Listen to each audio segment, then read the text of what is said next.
Vamos a continuar con nuestro estudio del Evangelio de Marcos. Continuamos en el capítulo número 15. Y en la última vez que estuvimos reunidos, vimos que dejamos al Señor Jesucristo en presencia de Poncio Pilato.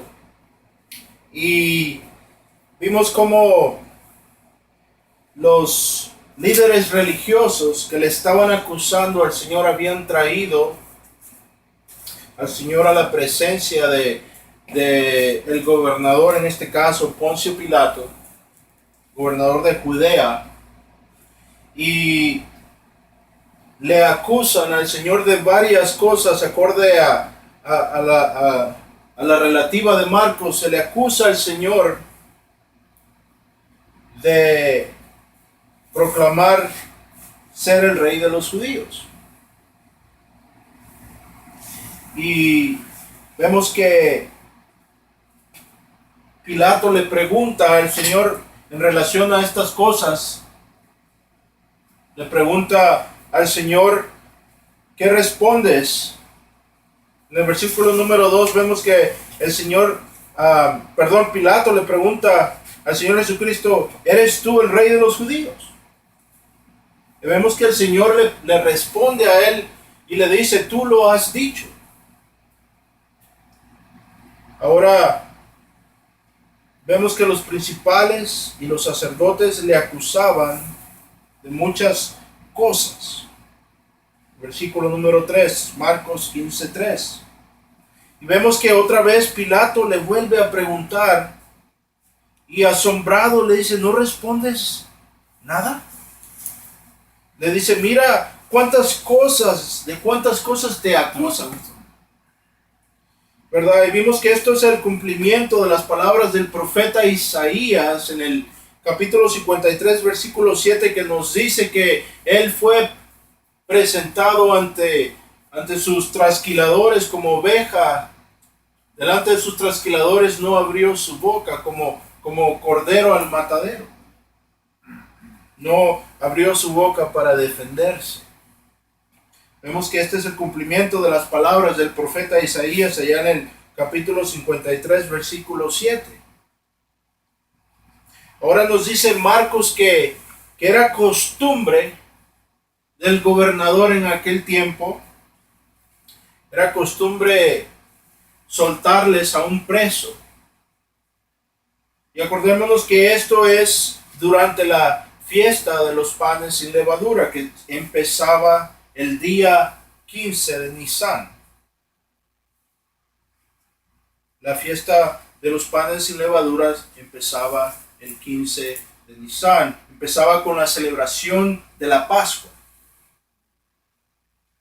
Entonces, vemos que a la luz de estas cosas, y como manera de apaciguar al pueblo, acordémonos que Pilato era un político, y como todos los políticos, ellos buscan granjearse el favor del pueblo. Y obviamente no era bueno para su récord, no era bueno para él que hubiesen insubordinaciones y revueltas en el pueblo, especialmente en la jurisdicción que a él le tocaba. Entonces, a manera de apaciguar a la muchedumbre, era costumbre soltarles a un preso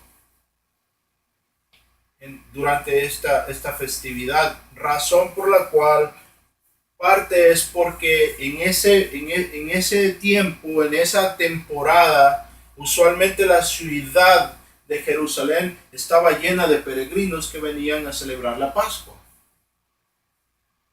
Entonces había una gran aglomeración de personas en la ciudad de Israel en este punto. Ahora, cuando juntamos los relatos paralelos de los otros evangelios sinópticos, y a lo que nos referimos con sinópticos es porque los tres evangelios, lo que es Mateo, Marcos y Lucas son llamados los evangelios sinópticos porque son similares en su contenido hasta un 80-90%. Entonces se llaman los evangelios sinópticos porque son similares. Ahora el evangelio de Juan es un 50% original. ¿Qué quiere decir eso? Es que en Juan encontramos el 50% de Juan. El 50% de Juan es original y Juan nos relata cosas que los otros tres evangelios no nos relatan. Entonces, cuando ponemos la narrativa de los otros evangelios, nos damos cuenta que Pilatos estaba bajo una gran presión política en este momento. Pilato no quería realmente ejecutar al Señor Jesucristo. En parte porque tenía miedo a una revuelta, porque se había dado cuenta simplemente unos días previos a la entrada del Señor Jesucristo a la ciudad y cómo toda la ciudad se había vuelto en una celebración frenética, exclamando las palabras Hosana, Hosana, bienaventurado es aquel que viene en el nombre del Señor, ¿verdad? Entonces vemos que Pilatos tenía temor de acusar y de ejecutar lo que los líderes religiosos estaban pidiéndole que hiciera. Aparte que vemos que su esposa le había ya advertido no tener nada que ver con este hombre, porque santo es. Le dice su esposa a Pilato y le advierte que ella había sufrido mucho en un sueño a causa del Señor Jesucristo. Pero lo que vamos a tomar ahora en cuenta, nuestro tema principal de ahora va a ser el temor al hombre. El temor al hombre y cómo esto es algo muy letal, especialmente para el ministro del Señor Jesucristo. Vamos a concentrarnos en esa realidad. Este va a ser el tema para el día de ahora de nuestro estudio. Entonces vemos que en el versículo 6, Marcos nos dice que era la costumbre soltarles a un preso y que fuese el que fuese, era costumbre soltarles y ellos podían pedir al preso que ellos quisieran y el gobernador, en este caso Pilatos, se los soltaría. Entonces nos dice Marcos que había un preso que se llamaba Barrabás y este había sido prendido con sus compañeros de motín y habían cometido homicidio en una revuelta. Este era un asesino, un mercenario. Hay muchos eruditos que concuerdan en el hecho de que Barrabás era un asesino y un mercenario y también era un celote. Los celotes eran una banda, una secta del judaísmo que estaba enfocada en derrocar el gobierno romano sobre Israel. Era una secta nacionalista y ellos estaban conformados en la ideología de derrocar el gobierno romano, porque acordémonos que en este punto de la historia la nación judía estaba subyugada por el gobierno romano. Entonces vemos que Barrabás era un asesino, era un insurgente y había sido capturado por las autoridades. Entonces vemos en el versículo 8, dice, y viendo la multitud, empezó a pedir de nuevo que se hiciese como se hacía de costumbre. Esto es tocante al hecho de que el gobernador le soltaba a un preso. Entonces la multitud empezó a pedir que se les diera eso, que se les soltara a un preso. Y nos dice Marcos en el versículo 9, Pilato le respondió diciendo, ¿acaso quieren que le suelte al rey de los judíos? Aquí Pilato ve su salida, ¿verdad? Aquí vemos que Pilato ve su salida. Aquí se presenta la oportunidad para él para poder deshacerse del caso y no tener que ejecutar al Señor Jesucristo. Ahora nos dice Marcos que Pilatos conocía que era por envidia que ellos habían entregado al Señor Jesucristo, refiriéndose a los principales y a los sacerdotes.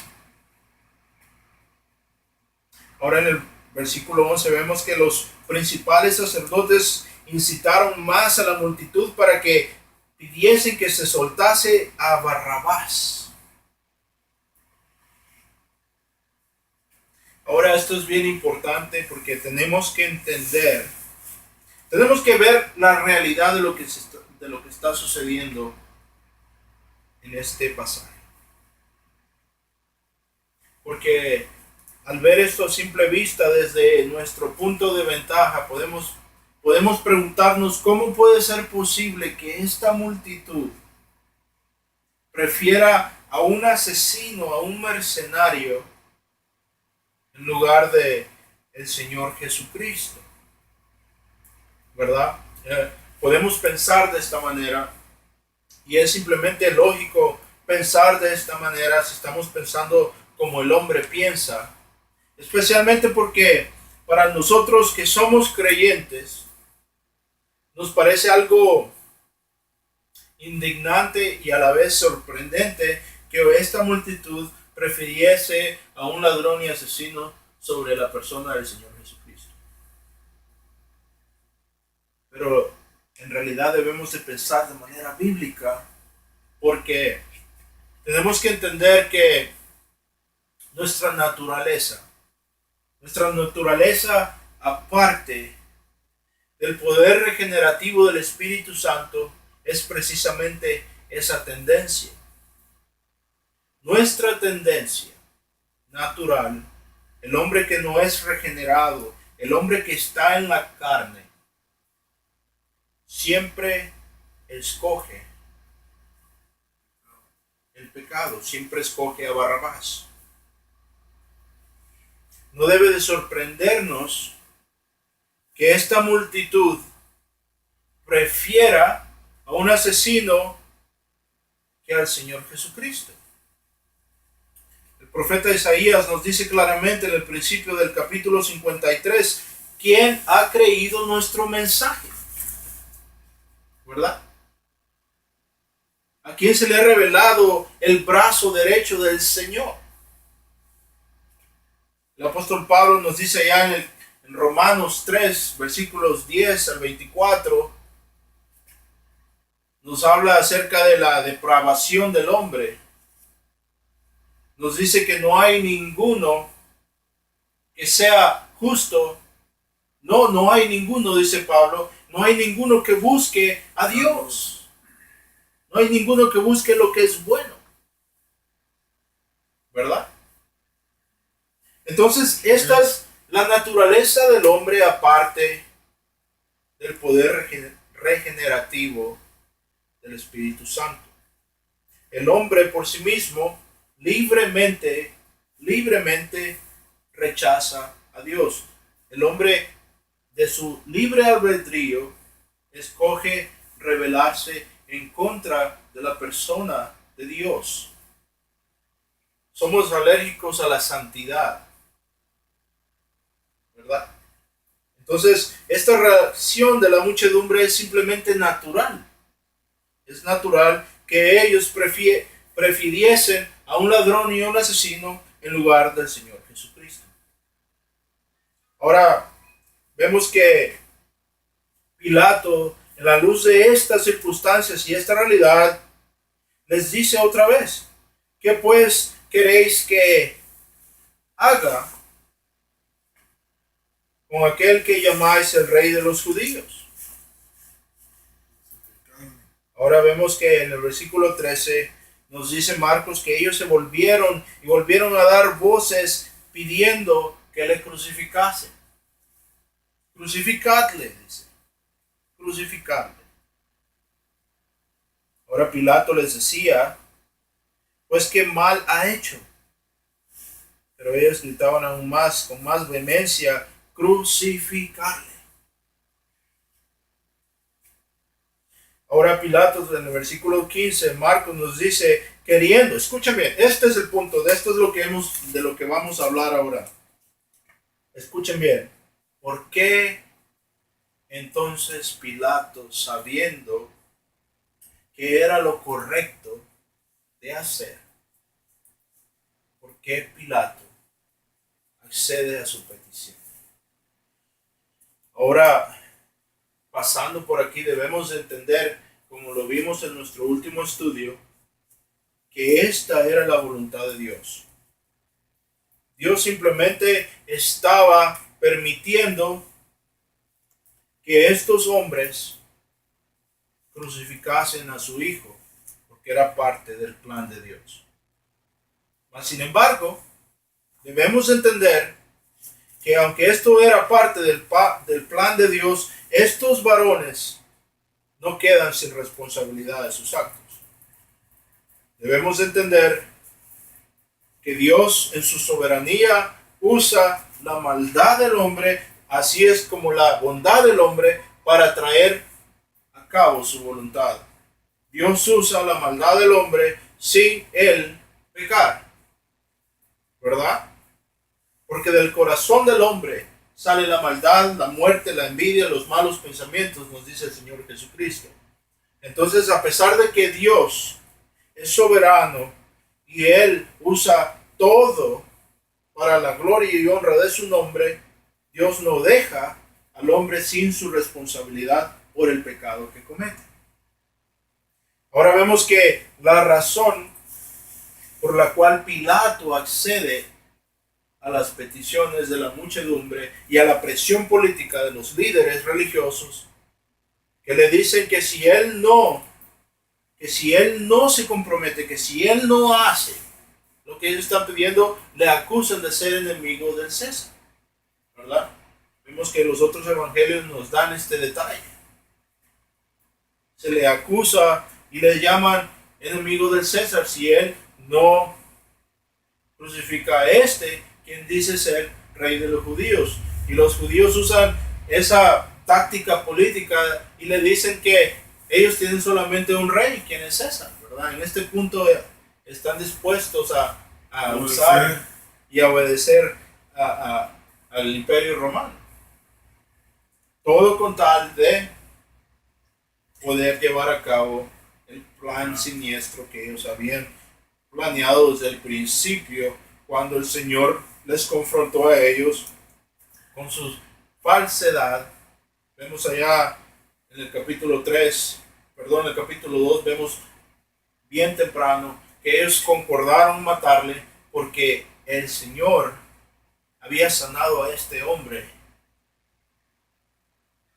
en el día del Sabbat, ¿verdad? Y vimos que la razón que ellos dieron es porque el Señor aparentemente había quebrantado el Sabbat, pero dijimos que lo que había quebrantado el Señor no era el Sabbat, sino que la interpretación errónea de ellos del Sabbat, ¿verdad? Esa era la distinción que teníamos que hacer en ese caso. Entonces vemos aquí, versículo 15, la pregunta es, ¿por qué Pilato accedió a la presión de los líderes religiosos y a las peticiones de las muchedumbres? La respuesta nos las da el versículo 15, Marcos 15:15, escuchen bien, dice, y Pilato, queriendo satisfacer al pueblo, le soltó a Barrabás y entregó a Jesús después de azotarle para que fuese crucificado. Ahí está la respuesta a nuestra pregunta. Pilatos quería satisfacerlos y estaba dispuesto a comprometer lo que él sabía que era cierto y lo que él sabía que no estaba bien hacer con tal de complacer al hombre. Así es que el que siempre busca satisfacer al hombre, y esto es para los ministros, para aquellos que predican el evangelio. Escuchen bien, el que siempre busca satisfacer al hombre, siempre va a sacrificar a Cristo en el altar de la conveniencia. El hombre que le teme al hombre, el hombre que se llama predicador de Cristo y le teme al hombre más de lo que le teme a Dios, siempre va a sacrificar a Cristo en el altar de la conveniencia. En el Antiguo Testamento tenemos un ejemplo muy claro de lo que estamos hablando. Vamos rápidamente a Primera de Samuel, capítulo 15. Aquí encontramos al rey Saúl. Encontramos al rey Saúl, capítulo 15, versículo 2, Primera de Samuel, 15, 2. Y aquí encontramos al rey Saúl, ¿verdad? Primer rey de Israel. Y vemos que la palabra del Señor por medio del profeta Samuel nos dice en el versículo 2, dice: así ha dicho Jehová de los ejércitos, yo castigaré lo que hizo Amalec a Israel al oponerse a él en el camino cuando subía de Egipto. Esto es allá en Éxodo capítulo 17, versículos 8 al 14. Aquí rápidamente tenemos que notar que a Dios no se le olvida nada, a Dios no se le escapa nada, ¿verdad? La venganza es mía, dice el Señor.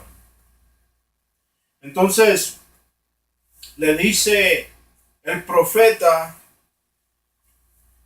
al rey Saúl: ve pues y hiere a Amalec y destruye todo lo que tiene y no te apiades. Escuchen bien, no te apiades de él. Mata a los hombres, mujeres, niños y aún a los de pecho, vacas, ovejas, camellos y asnos. Ahora, pasando por aquí, al escuchar estas palabras, tal vez nos parezca esto algo grotesco, ¿verdad? Hay muchas personas que tienen problemas con el Dios del Antiguo Testamento. Hay muchas personas que dicen: a Cristo nos gusta porque Cristo es amable, es misericordioso. Cristo les atrae a ellos, pero el Dios del Antiguo Testamento les parece algo grotesco. Tienen problemas con el Dios del Antiguo Testamento, y especialmente es por pasajes como estos que muchos tropiezan y tienen problemas con el Dios del Antiguo Testamento, como si el Dios del Antiguo Testamento fuese uno y el Dios del Nuevo Testamento fuese otro, ¿verdad? Hemos visto en la historia que han surgido herejías tocante a esta posición que muchos toman. Por ejemplo, en el segundo siglo después del Señor Jesucristo, en el segundo siglo de la iglesia, estamos hablando en el año 240, aparece una herejía en la iglesia por un individuo llamado Marcios. A Marcios no le caía bien el Dios del Antiguo Testamento, entonces Marcios se dio a la tarea de poner un canon bíblico y apartó todos los libros donde aparecía un Dios que se vengaba, un Dios lleno de ira, un Dios santo, un Dios justo. Todos esos pasajes donde Dios ejecutaba su juicio en contra del impío, Marcios los apartó, y en el Nuevo Testamento también removió esas partes donde claramente vemos que el Señor Jesucristo se identifica a él como Adonai, como el Señor del Antiguo Testamento, especialmente en esos pasajes donde vemos claramente que el Señor Jesucristo se manifiesta como la palabra de Dios. como el Señor del Antiguo Testamento. Entonces todas esas referencias en el Nuevo Testamento, Marcio los removió porque a él no le gustaban. Vimos que la iglesia en ese entonces tuvo que tomar una posición en contra de esta herejía que estaba surgiendo bien temprano en la historia de la iglesia del Nuevo Testamento, por personas que toman esta posición, ¿verdad? No les gusta el Dios del Antiguo Testamento, el Dios vengativo, el Dios airado, el Dios que trae ira, el Dios que ejecuta al impío. Y debemos de decir que parte del problema con estas personas es porque el concepto que ellos tienen de Dios no es bíblico. Porque para ellos Dios es un Dios de amor, y no amor como se define bíblicamente, sino que amor como lo define la cultura ahora en día. Es un amor que acepta el pecado. Es un amor que le da licencia al pecado. Un amor que no juzga la lascivia, que no juzga la rebeldía. Es el concepto de Dios que ellos tienen, es un Dios que no es santo. No es un concepto bíblico del Dios de la Biblia. Y es por eso que cuando se enfrentan a este tipo de pasajes, ellos tienen problemas. Porque no les cabe en la cabeza que Dios pueda destruir a niños, a hombres, a mujeres, a asnos, animales, a todo un pueblo. Ahora lo que a ellos les falta entender, que Dios es un Dios santo. Que si Dios no, o sea, lo sorprendente no es que Dios destruya a este pueblo solamente, lo sorprendente es que Dios no nos ha destruido a todos. ¿Verdad? Como vemos allá en Lucas 13, cuando se le hace la pregunta al Señor Jesucristo, ¿qué pasó con estos que les cayó la torre de encima? ¿Verdad? Ellos estaban sorprendidos porque a estos religiosos les había caído esta torre. Y el Señor les dice, les digo en verdad que a menos que ustedes también se arrepientan, también perecerán. ¿Verdad?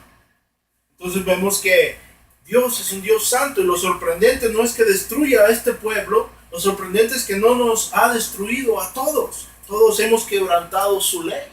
Todos hemos pecado en contra de Dios. Y si Dios nos da lo que realmente nos merecemos, eso sería entonces la ira de Dios, porque eso es lo que realmente nos merecemos.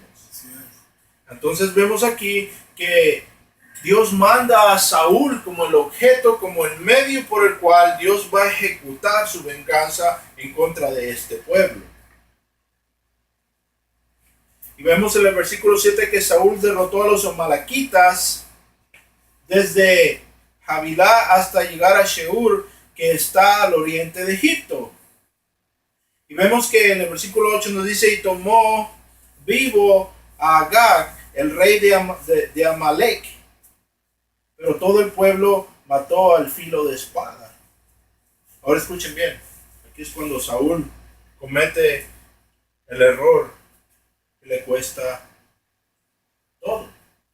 Versículo 9, y Saúl y el pueblo perdonaron a Agag, escuchen bien, y a lo mejor de las ovejas y del ganado mayor y de los animales engordados, de los carneros y de todo lo bueno, y no lo quisieron destruir, mas todo lo que era vil y despreciable destruyeron. Aquí es bien claro, Saúl y el pueblo perdonaron, dice, lo mejor, apartaron lo mejor, los animales de engorde, todo lo que era lo mejor que ellos tenían, lo apartaron, desobedeciendo la palabra del Señor. Ahora vemos en el versículo 12 que a la luz de esto, madrugó Samuel para ir a encontrar a Saúl por la mañana. Y fue dado aviso a Samuel diciendo, Saúl ha venido a Carmel. Así que vemos que versículo 13, Samuel viene a Saúl y Saúl le recibe: bendito seas tú de Jehová. Y le dice: yo he cumplido la palabra de Jehová. Todavía Saúl no ve su error. Saúl es el ejemplo claro de aquel hombre que cae en la apostasía de manera voluntaria y está ciego a su propia desobediencia y a su propia maldad. Él no se da cuenta que él ha pecado en contra del Señor. ¿Por qué Saúl no se da cuenta? Esto tiene que ver con el concepto, escuchen bien, esto tiene que ver con el concepto que Saúl tiene de Dios. Esto tiene que ver con la ideología de Saúl, la manera que él piensa. El concepto de Dios que él tiene no es de un Dios santo. El concepto que él tiene de Dios le permite a Saúl desobedecerle a Dios y poder tener una conciencia limpia, porque el concepto que él tiene de Dios no es bíblico. Ese es el problema de Saúl. Y por eso Saúl puede recibir a Samuel campante sin ningún tipo de remordimiento, porque para él ha hecho lo correcto. Y así están muchos creyentes ahora en día, que su concepto de Dios no es bíblico. Han creado en su mente un Dios que no es el Dios de la Biblia, y a ese Dios ellos le sirven. ¿Verdad? El Señor Jesucristo nos da un ejemplo de esto allá en el final de su sermón de la montaña, en el capítulo 7. Dice: en aquel día muchos vendrán y me dirán: Señor, Señor, ¿acaso en tu nombre hicimos grandes milagros, grandes obras, predicamos el Evangelio? ¿Verdad? Hasta este punto vemos que esta gente en ese día va a llegar a la presencia del Señor creyendo que están bien con Dios. Ahora, ¿qué es lo que el Señor les responde? Apártense de mí ustedes. En el griego la posición es enfática. Apártense de mí ustedes que siguen. La palabra es anomia. El prefijo a es negativo, significa no. La palabra anomia es la ley. Ustedes que son contra la ley. Ustedes que siguen quebrantando mis mandamientos. Apártense de mí, nunca les he conocido. Entonces, ¿qué sucede con estas personas? Como nos dice allá el apóstol Pablo en 2 de Timoteo capítulo 3, versículos 1 al 5. ¿Qué nos dice Pablo? En los tiempos postreros, los hombres serán llenos de maldad, desobedientes a los padres, orgullosos, asesinos, soberbios, derramadores de sangre. Y aún así dice, guardando una forma de religiosidad, pero negando el poder de Dios. Entonces aquí Saúl está haciendo exactamente lo mismo. Dice: no, yo cumplí la palabra de Jehová. Ahora vemos que Samuel le dice: pues ¿qué es eso que escucho de ovejas y bramido de vacas? ¿Qué es esto que oigo con mis oídos?, le dice Samuel. ¿Qué está pasando? Y Saúl responde: de Amalec los han traído. Escuchen bien. Porque el pueblo, escuchen, el pueblo perdonó lo mejor de las ovejas y de las vacas, escuchen, para sacrificar a Jehová tu Dios. ¿Qué está haciendo aquí Saúl? Saúl está haciendo lo que decimos nosotros en Latinoamérica: le quiere tapar el ojo al macho. Saúl piensa que él va a poder sobornar a Dios con sacrificios o con actos religiosos. Escuchen bien. Dice: pero lo demás lo destruimos. Entonces dijo Samuel a Saúl: déjame aclararte lo que Jehová me ha dicho. Y le respondió Saúl, dilo pues. Y dijo Samuel, aunque eras pequeño en tus propios ojos, no has sido hecho jefe de las tribus de Israel, y Jehová te ha ungido por rey sobre Israel. Y Jehová te envió en misión y dijo, ve y destruye a los pecadores de Amalek y hazle guerra hasta que los acabes. ¿Verdad? Ese es el mandato. Vemos en el versículo 3, Samuel 15:3, que el Señor le da una lista específica de las cosas que Saúl tiene que hacer. Ahora en el versículo 19 dice, ¿por qué pues, escuchen bien, dice este es Samuel, ¿por qué pues no has oído la palabra de Jehová? Sino que vuelto al botín has hecho lo malo ante los ojos de Jehová. Y Saúl respondió a Samuel, antes bien he obedecido. Sigue Samuel. Acordémonos, Samuel tiene un concepto erróneo de la santidad de Dios. Este es el problema de Samuel. Samuel tiene un concepto erróneo de la santidad de Dios. Entonces dice, antes bien he obedecido la voz de Jehová y fui a la misión que Jehová me envió y he traído a Agag, rey de Amalek, y he destruido a los amalequitas. Ahora, ¿fue eso lo que Dios le dijo? No, obviamente no. Él le dijo, destruye todo. Mujeres, reyes, ancianos, niños, ganado, todo. Ahora escuchen bien, dice, más el pueblo del botín y ovejas y vacas y primicias de anatema para ofrecer sacrificios a Jehová tu Dios en Gilgal.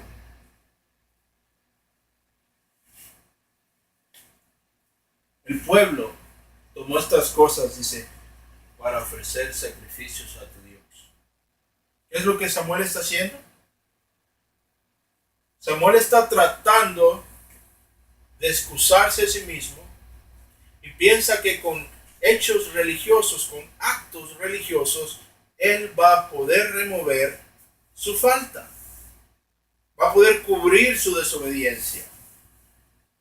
Él piensa que con actos religiosos, con estos sacrificios, Dios va a decir, bueno, está bien, me desobedeciste, pero mira qué bonitas estas cosas que me has traído. Te perdono, está bien. ¿Por qué? Porque su concepto de Dios no es bíblico. Versículo 22 nos dice, y Samuel dijo, ¿acaso se complace Jehová tanto en los holocaustos y víctimas como en que se le obedezca sus palabras? ¿Qué quiere decir esto? ¿Acaso se complace Jehová con hechos religiosos más que con la obediencia? ¿Acaso le complace más a Dios que hagamos ceremonias, que vayamos a la iglesia todos los domingos, que cantemos himnos y alabemos a Dios con nuestras palabras, cuando durante toda la semana vivimos en desobediencia a su palabra? Ciertamente el obedecer es mejor que los sacrificios y prestar atención que la grosura de los carneros. ¿Qué quiere decir esto? Es mejor obedecer a Dios que las ceremonias. Es mejor obedecer a Dios que los ritos. ¿Verdad?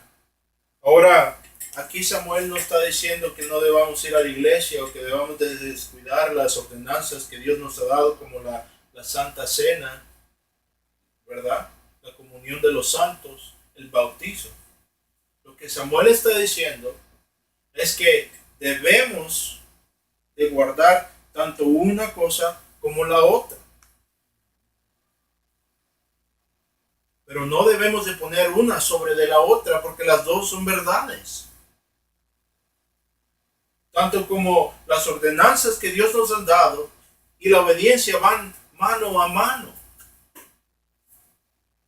Entonces vemos versículo 23, porque como pecado de brujería es la rebelión, y como ídolos e idolatría la obstinación.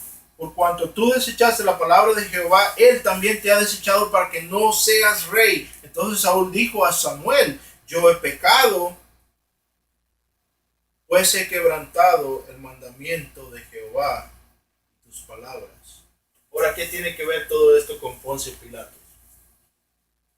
Dijimos que el tema es el temor al hombre.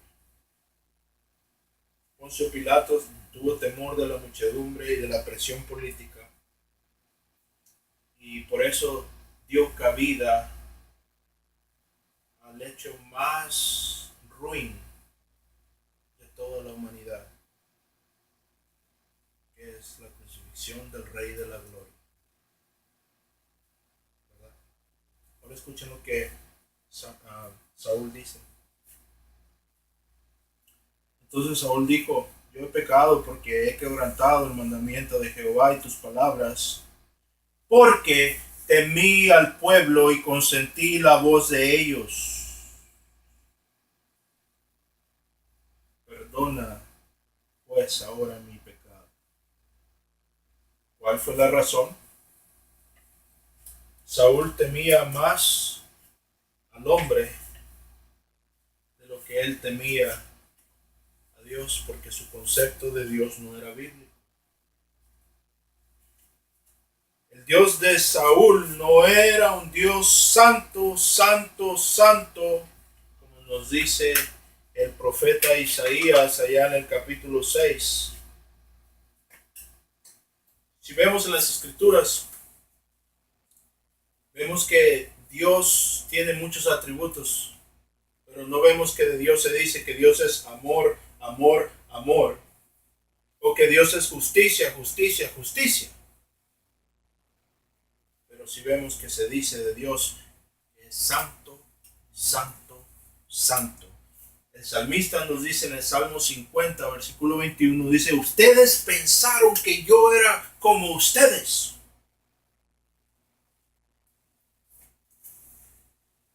Ese fue el error del rey Saúl. Pensar que Dios era como él. Debemos entender que Dios no es como el hombre, ni puede ser Dios analizado por el estándar del hombre, ni Dios juzga al hombre por medio del estándar del hombre. Dios es santo. ¿Qué quiere decir santo? Quiere decir que Dios es perfectamente moral, puro, sin mancha, sin pecado, pero hay un elemento más profundo apartado de nosotros. Dios no es como nosotros, no es hombre. Para terminar, vamos a leer las palabras del apóstol Pablo en la carta a los Gálatas, capítulo 1. Aquí el apóstol nos da algo muy importante tocante a este tema de temerle al hombre.